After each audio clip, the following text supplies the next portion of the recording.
Social media અને film જગતના કારણે થઈને લોકો ખૂબ જ હેરાન પરેશાન થઈ રહ્યા છે. પોતાની જિંદગી બરબાદ કરી રહ્યા છે. રિયલ લાઈફ અને રીલ લાઈફને પ્લસ કરીને ભેગી કરીને પોતાની જિંદગીની પૂરેપૂરી પથારી ફેરવી રહ્યા છે. બાજુવાળા બેનના હસબન્ડને બર્થડે ઉપર એમને બહુ બધી ગિફ્ટ આપી, બહુ બધી સરપ્રાઈઝ આપી. મને પણ જોશે. સામેવાળા બેને 50 તોલા ઘરેણું કરાવ્યું, મારે પણ કરાવવું છે. મારા મિત્ર બહાર ફરવા ગયા હતા, એમણે એમના હસબન્ડના ખોળામાં બેસીને ફોટો પડાવ્યો હતો અને સ્ટેટસ મૂક્યું હતું. સેમ વસ્તુ મારે પણ કરવી છે. હસબન્ડને પૂછજો તો ખરા. આ બધી જ ફરમાઈશો પૂરી કરવામાં એસીમાં બેઠા બેઠા એમને પરસેવો વળતો હોય છે. ત્યારે તમારી આ ફરમાઈશો પૂરી થાય છે.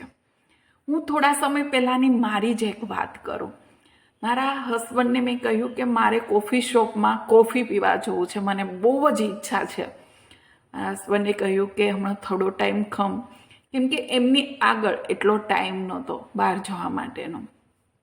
ત્યાર પછી મને વિચાર આવ્યો કે બહાર જઈને કોફી શોપમાં કોફી પીવાથી શું ફાયદો થવાનો? એ કોફી અમે બંને ઘરે પણ પી શકીએ છીએ, ઘરે પણ અમે એન્જોય કરી શકીએ છીએ.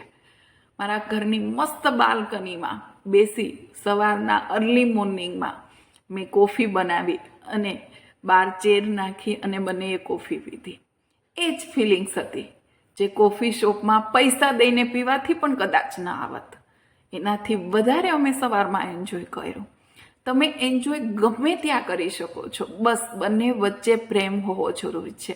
અને ખાલી બહેનોની વાત નથી, ભાઈઓ પણ કમ્પેરિઝન કરતા થઈ ગયા છે કે બાજુવાળા બેન શોટી પહેરીને આટા મારતા હતા, તું પણ શોટી પહેરવા લાગ. બાજુવાળા બેન મહિને 50,000 રૂપિયા લાવે છે, તું પણ કમાવા લાગ. બાજુવાળા બેન એમના પતિનું ડેઈલી સ્વાગત કેવી સરસ રીતે કરતા હોય છે, તું પણ એવું કર ને.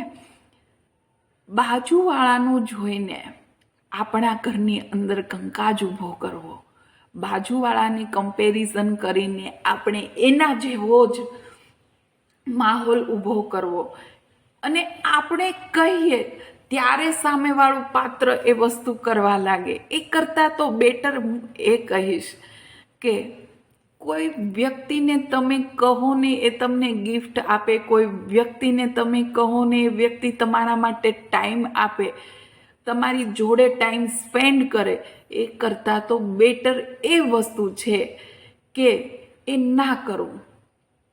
કહેવાથી જો કોઈ કરતું હોય ને તો એમાં ફિલિંગ્સ જરા પણ ન હોય. જો કીધા વગર એ વ્યક્તિ તમારી માટે કરે ને, કીધા વગર તમારી સાથે ઊભા રહે, કીધા વગર તમને ટાઈમ આપે, કીધા વગર તમને ગિફ્ટ આપે, સરપ્રાઈઝ આપે ને, એમાં જે ખુશી છે ને એ માંગીને ક્યારેય તમને નહીં મળે.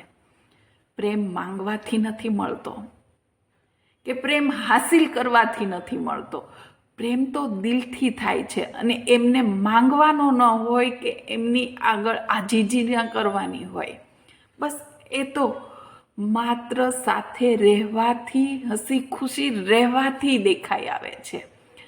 માત્ર થોડેક અંતર સુધી સાથે ચાલશો ને તો પણ પ્રેમની અનુભૂતિ થશે. માત્ર ઘરના ચોરાહા સુધી હાથમાં હાથ પકડીને ચાલશો ને તો પણ પ્રેમની અનુભૂતિ થશે.